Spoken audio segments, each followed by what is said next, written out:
Welcome back to the deep dive. Today, we are grabbing our metaphorical venti cup, I suppose, and pouring straight into probably the most critical part of the Starbucks Q4 2025 earnings call. Which would be the Q&A session. Exactly. Yeah. This is where analysts, armed with all the numbers, really got to grill management, trying to figure out if this big operational turnaround they've been talking about is actually, well, sticking. Right. And the context here is pretty important. Starbucks finally broke a long negative streak. 7 quarters, wasn't it? 7 quarters. They posted their first positive global comp growth in all that time. And it all seems to hang on this strategy they call back to Starbucks. Okay. So our mission today really is to look closely at that Q&A, see if the analysts bought it. Is this just a temporary blip, or is this new strategy, actually sustainable? Okay, let's dig in then. Looking at our sources, the Q&A seemed to circle around, well, 3 main things. Yeah, I agree. First, what does back to Starbucks really mean now? In 2025, with cold drinks and mobile orders everywhere. Right. Is it just nostalgia? Second, this green apron service standard, how does that work? Is it really driving transactions like they claim? Kind of a flywheel effect? The mechanics of it? And finally, innovation and pricing. How are things like the new protein stuff landing? And what about value? Are people feeling like they're getting a good deal? And it's interesting, the very first questions jumped right into that core tension you mentioned. About the back to Starbucks name. Yeah. Is it too nostalgic? Like, are they just focused on fixing the old cafe vibe while, most of the business is happening elsewhere? Drive thrusts, mobile. Which is a fair question. If you're only fixing the chairs and the music in the cafe, you're kind of missing where the action is now. Definitely. But management's response was pretty clear. They argued it's not about going back to the old ways, but back to the soul of the brand. The soul, meaning? Meaning like exceptional craft, genuine customer connection. And they really stress that this applies everywhere. Okay, not just in the cafe. Exactly. Think about mobile orders. Right. Exceptional craft there means using their smart queue system so your drink is made like 30 seconds before you arrive. Perfect timing, peak quality. Right, not just a friendly smile, but the actual product being right on time. Precisely.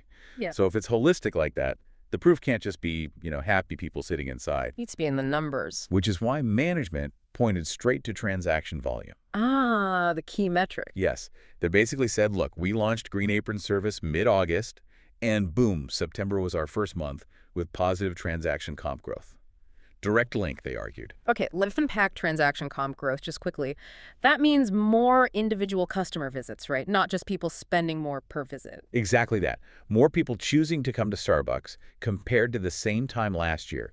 If it was just average ticket going up, that could just be inflation or fancier drinks. But more transactions suggest the service changes are actually bringing more people in or bringing them back. Which is the whole point of the turnaround. So if transactions are the proof, that takes us right back to Green Apron service. What is that exactly, operationally speaking? Yeah, what's under the hood? Yeah. It's essentially a big operational reset. 2 main parts. Okay. First, just more investment in people, staffing, hours, more partners on the floor. Makes sense. More hands. Second, the tech piece. Rolling out that smart queue sequencing algorithm. It's like a super smart traffic controller for orders, making sure everything gets made efficiently, especially complex orders. And the goal was that 4-minute service time in cafes. Yeah, 4 minutes or less. And they said they hit that in over 80% of U.S. company-operated stores, which is pretty good. 80% is a big number. But, okay, I heard analysts pushing back a bit, using terms like defensive versus offensive. Was this just fixing past mistakes, or is it genuinely creating new reasons to go? Yeah, that skepticism definitely came through. And management, to their credit, kind of owned it. How so? They admitted, yeah, part of this was correcting where they'd gone wrong. That's the defensive part. Fixing slow service, getting orders right. But they also pointed to the data from the first 650 stores that piloted the program. Ah, the early adopters. Exactly. Even though the main rollout was only, 8 or 9 weeks old when they had the call? Right, very recent. Those pilot stores were still significantly outperforming the rest of the company. Okay, that suggests it's not just a one-time fix then? It's building. That's the argument. Right. That the recovery has momentum, it's maybe nonlinear, and that leads into that flywheel idea they mentioned. Right, the flywheel. How does spending money on better service pay for itself? That's always the question. Well, the concept is that better performance, especially during busy peak hours driven by Green Apron, Yeah. actually allows the business to earn more labor hours. because sales go up. Ah. So improved service drives more sales, and those higher sales justify funding the labor needed to maintain that better service. You got it. It's supposed to be self-sustaining. The labor isn't just an added cost forever. It's earned by the increased business it generates. Phase 2 and 3 staffing comes from success, not just budget. Okay, that makes the investment sound, well, more strategically sound for the long run. All right, let's pivot a bit. Let's talk about what the customer sees more directly. The menu, the value.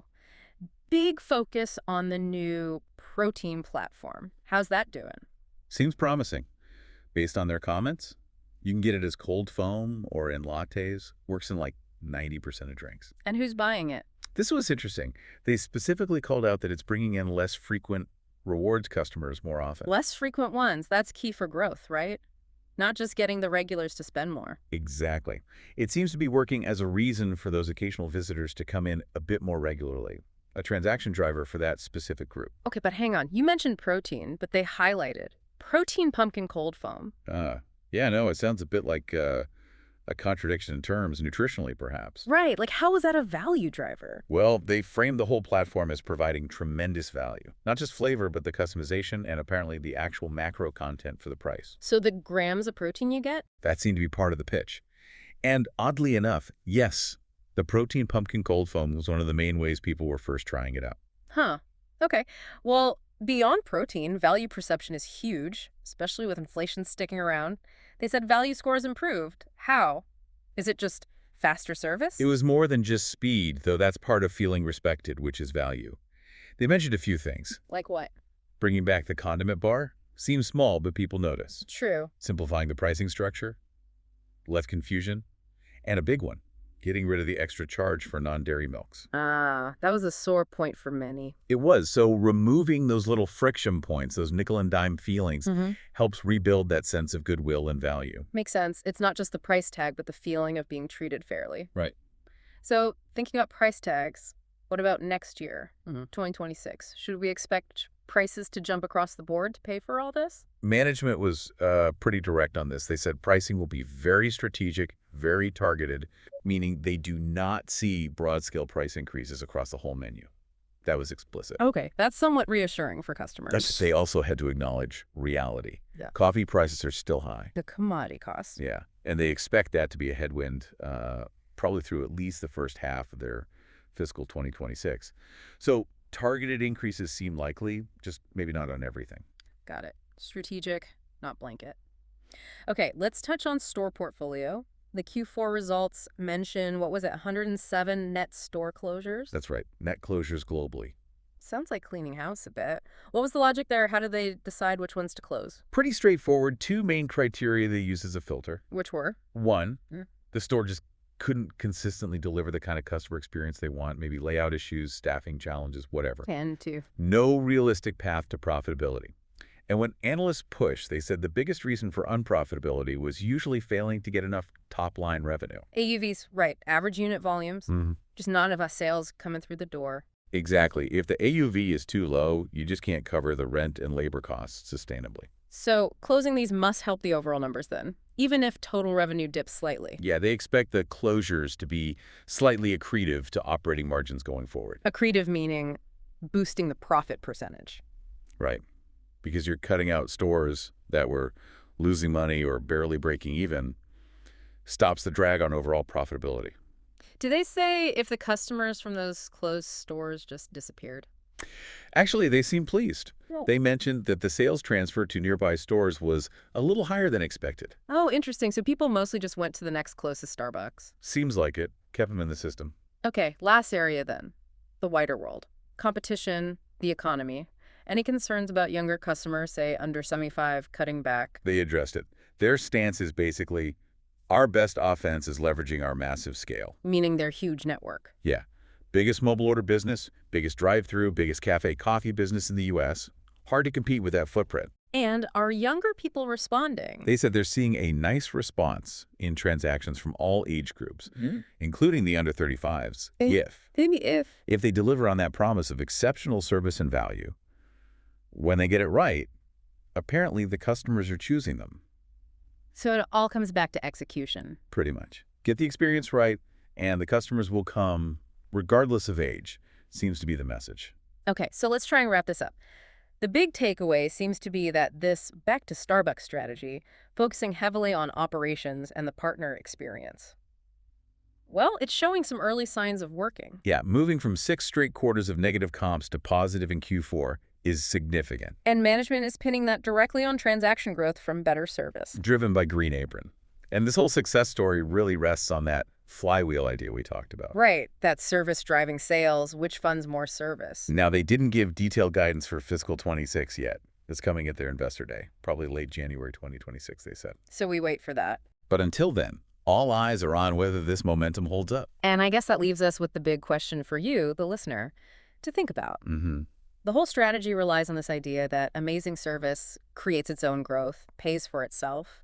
But you've still got real-world pressures. Coffee prices are high, which forces pricing decisions. Right.